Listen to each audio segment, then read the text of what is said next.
Привет, друзья! Сегодня у нас снова такой небольшой поэтический вечерочек будет. Многие из вас у меня часто спрашивают, а как пишутся стихи? Вы знаете, стихи не пишутся, стихи они сами приходят. И по-разному приходят.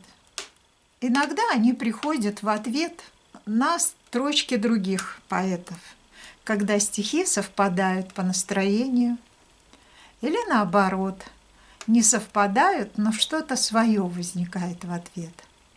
Такой немножечко ироничный, может быть.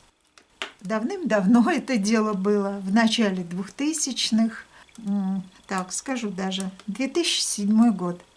И вот моя поэтическая подруга Людмила Шкилева написала стихотворение. Я его полностью читать не буду. Прочитаю несколько строчек, четверостишие из ее стихотворения. «И снова я лезу наверх, без малейшей страховки, изодраны локти, и пальцы изранены в кровь, и снова скользят по неровным уступам кроссовки к той самой вершине, название которой — любовь». Ну и вот стихотворение.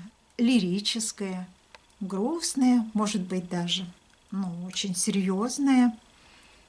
А у меня в ответ на эти строки родились немножечко ироничные строчки. Можно сказать, даже самые ироничные. Итак, моей любимой стихирской подруге Людочке, мне и всем другим дурочкам посвящается.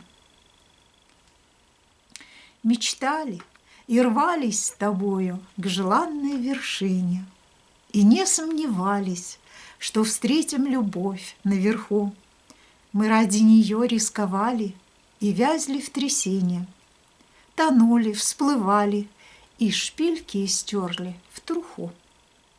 И вот он, последний рубеж, та скала перед нами, цепляясь за камни, стремимся упрямо к мечте.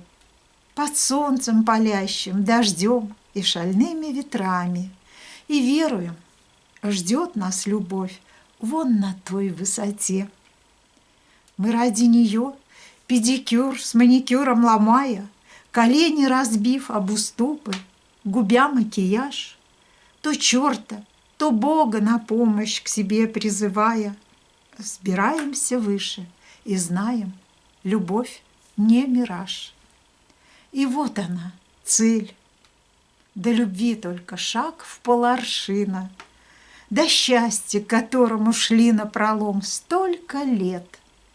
Стоит, улыбается лысый, беззубый мужчина, а рядом убитый его ветеран драндулет.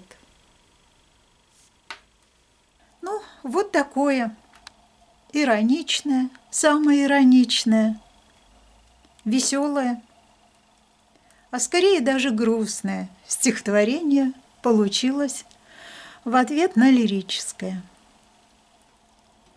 Улыбнитесь, друзья, нас снимала скрытая камера. Будьте здоровы и счастливы, веселы или веселы, да без разницы. До новых встреч в моем саду или у моего камина. Всем пока, пока-пока.